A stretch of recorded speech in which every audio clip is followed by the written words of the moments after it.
శ్రీ గురుచరిత్ర అధ్యాయం 43 శ్రీ గణేశాయ నమః శ్రీ సరస్వత్యై నమః శ్రీ గురుభ్యో నమః శ్రీ గురుడు సాయం దేవునితో చెప్పిన ఆ వ్రత విధానం సిద్ధయోగి ఇలా తెలిపారు. ఈ అనంత వ్రతము ఆచరించడం వలన ఎందరికో అభీష్టాలు సిద్ధించాయి. దీనివలన ధర్మరాజు తాను కోల్పోయిన రాజ్యమంతా తిరిగి పొందగలిగాడు.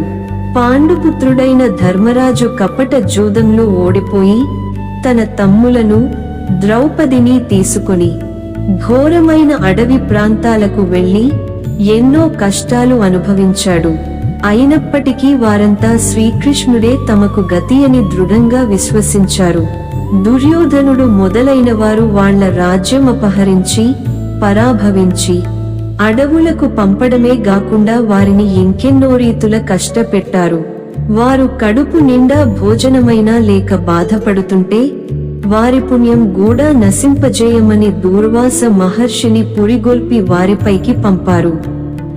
ఒకప్పుడు ధర్మాత్ములైన పాండవులపై దయతో శ్రీకృష్ణుడు వారి వద్దకు వెళ్ళాడు. పాండవులు అతనిని పూజించి, స్వామి, నీవు భూభారం తొలగించడానికే అవతరించావు. మేము మీకు ప్రాణ సమానులమైనప్పటికీ ఈ అడవిలో దాగి ఉండవలసి వచ్చినదేమిటి? నీవే ఉపేక్షిస్తే మాకింక దిక్కెవరు అని బాధపడ్డారు. ద్రౌపది కూడా తమకు కష్టాలు తీరే ఉపాయం చెప్పమన్నది. శ్రీకృష్ణుడు వారిని కరుణించి ఇలా చెప్పాడు. నేనే అనంతుడను, సర్వవ్యాపిని, త్రిమూర్తులు, చతుర్దశ భువనాలు ఆకాశం వలె అనంతుడనైన నాయందు ఉన్నాయి. అట్టి సర్వాంతర్యామిగా అనంతుడుగానున్న నన్ను గుర్తించి నిష్ఠగా వ్రతం చేసుకుంటే మీ అభీష్టాలన్నీ నెరవేరుతాయి, మీ కష్టాలు తీరుతాయి. ఈ అనంత వ్రతం భాద్రపద శుద్ధ చతుర్దశి నాడు మధ్యాహ్న సమయంలో భక్తితో ఆచరిస్తే మీ రాజ్యం మీకు లభించగలదు. పూర్వం కృతయుగంలో వశిష్ఠ గోత్రానికి చెందిన సుమంతుడు అనే ఋషి ఉండేవాడు. అతనికి సుశీలయనే కూతురు ఉండేది.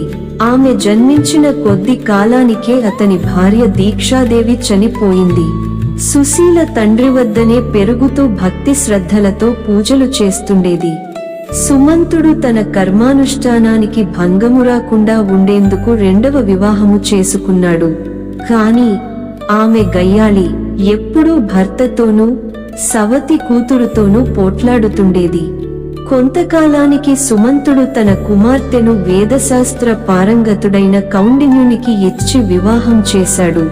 కాని అతని భార్య పెట్టే బాధలకు ఓర్వలేక కౌండిన్యుడు వేరొక చోట కుటీరంలో కాపురం ఉండదలచాడు.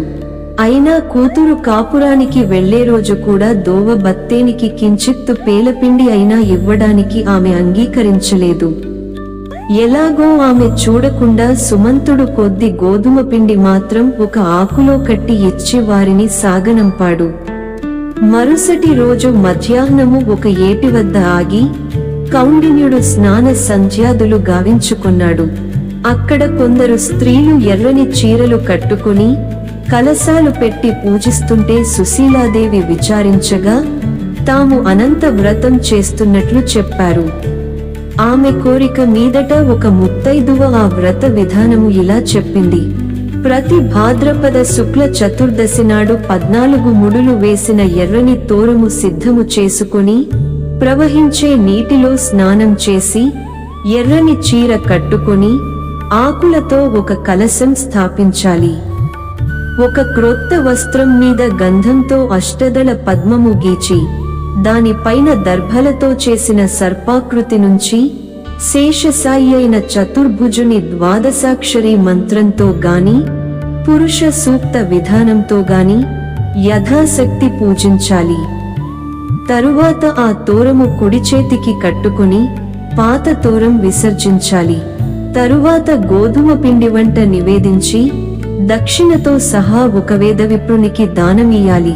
తరువాత యథాశక్తి బ్రాహ్మణులకు భోజనం పెట్టాలి. ఇలా 14 సంలు చేశాక 14 కుండలు దానమిస్తే అన్ని పురుషార్థాలు సిద్ధిస్తాయి.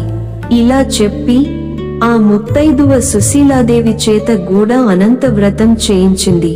తరువాత ఆమె తన భర్తతో కలసి బయలుదేరింది. ఆ వ్రతమహిమ అన్నట్లు దారిలో ఒక పట్టణంలోని పౌరులు ఆ దంపతులకు ఎదురొచ్చి వారినక్కడే ఉండమని ప్రార్థించారు. అక్కడ కొంతకాలం కౌండిన్యుడు శ్రీమంతుడై సుఖంగా నివసించాడు. ఒకరోజున కౌండిన్యుడు తన భార్య చేతికున్న తోరము చూచి, ఇదేమిటి? నన్ను వశం చేసుకోవడానికి ఈ ఎర్రని తోరం ధరించావా ఏమి అని అడిగాడు. అది అనంత తోరమని, దాని మహిమ వల్లనే తమకు సిరి సంపదలు వచ్చాయని ఆమె చెప్పినా నమ్మక అతడు దానిని త్రెంచి నిప్పులో పడేశాడు.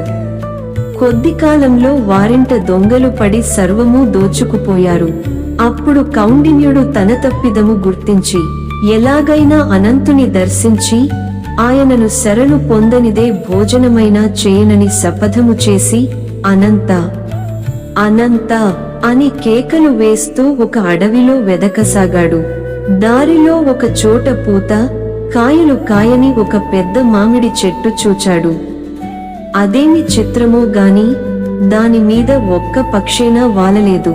కౌండిన్యుడు, అనంతుడు ఎక్కడా అని అడుగగా, ఆ చెట్టు, నాకే ఆయన దర్శనం లభించలేదు అని చెప్పి, నీకు కనిపిస్తే నా దుస్థితి గురించి ఆయనకు నివేదించు అని చెప్పింది. ఆ ముని మరొక చోట ఒక గడ్డి పరకైనా కొరకని ఆవున దూడను చూచి వాటిని అడిగాడు. అవి కూడా అలానే చెప్పాయి. మరొక చోట అటువంటి ఆంబోతే కనిపించి అలానే చెప్పింది. ఇంకొంత దూరం వెళ్ళాక కౌండిన్యునికి 2 కొలనులు కనిపించాయి. ఒకదానిలోని నీరు మరొక దానిలోకి ప్రవహిస్తున్నది. వాటి దగ్గర ఎక్కడా ఒక్క కొంగైనా వాలడం లేదు. అవి కూడా అనంతుని గురించి అతనికి అలానే చెప్పాయి. తరువాత ఒక గాడిద, ఒక ఏనుగు కనిపించి అనంతుడు తమకెక్కడా కనిపించలేదన్నాయి. చివరకు అలసిపోయిన కౌండిన్యుడు ఒకచోట కూలబడ్డాడు.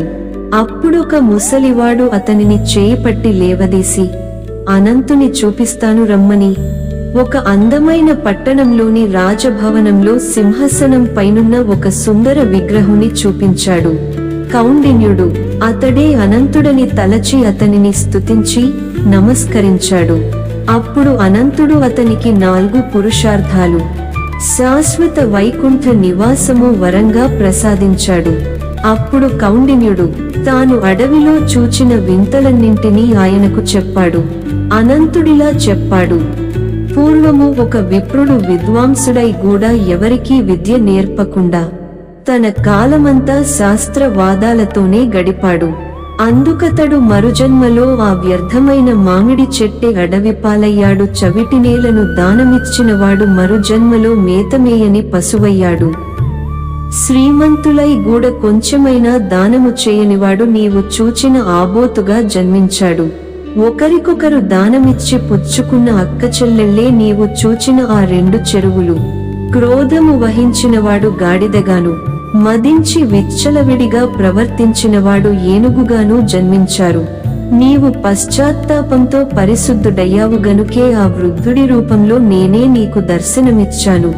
అవన్నీ పశ్చాత్తాపంతో తమ దుస్థితి నీతో చెప్పుకొని నాకు తెల్పమని నిన్ను కోరినాయి గనుకనే వాటన్నింటికీ ముక్తి కలిగింది. నీవు పునర్వసు నక్షత్రమై శాశ్వతంగా ఆకాశంలో నిలుస్తావు అని అనంతుడు ఆశీర్వదించి పంపాడు. అప్పటినుంచి సుశీలాదేవి, కౌండిన్యుడు సుఖంగా జీవించి తర్వాత వైకుంఠానికి వెళ్లారు. శ్రీకృష్ణుడు చెప్పిన ఈ కథ విని పాండవులు అనంత వ్రతం ఆచరించి అనంతుని కృపవలన యుద్ధంలో శత్రువులను ఓడించి మరలా రాజ్యం సంపాదించుకోగలిగారు. నమ్మి ఈ వ్రతం ఆచరించి సత్ఫలితము పొందనివారే లేరు. కనుక సాయందేవా, నీవు కూడా నీ గోత్ర ఋషి అయిన కౌండిన్యుని వలె ఆ వ్రతం ఆచరించు. ముందు ముందు నాగనాథుడు అతని సంతతివారు నిష్ఠతో ఈ వ్రతం ఆచరించి శ్రీగురుని పూజించి అచ్చటి బ్రాహ్మణులకు, సన్యాసులకు సంతర్పణ చేశారు. తరువాత అతడు తన భార్యా బిడ్డలను ఇంటివద్ద దించివచ్చి తన జీవిత శేషమంతా గురుసేవలోనే గడిపి తరించాడు. అందువల్లనే నీకీనాడు కల్పవృక్షం వంటి శ్రీగురు చరిత్ర లభించింది. అతడి వంశంలో జన్మించినందుకు నీవెంతో ధన్యుడవు. 43 అధ్యాయము సంపూర్ణము. శ్రీ దత్తాయ గురవే నమః. శ్రీ శ్రీపాద శ్రీవల్లభాయ నమః. శ్రీ నృసింహ సరస్వత్యై నమః. మంగళవారము పారాయణ సమాప్తము.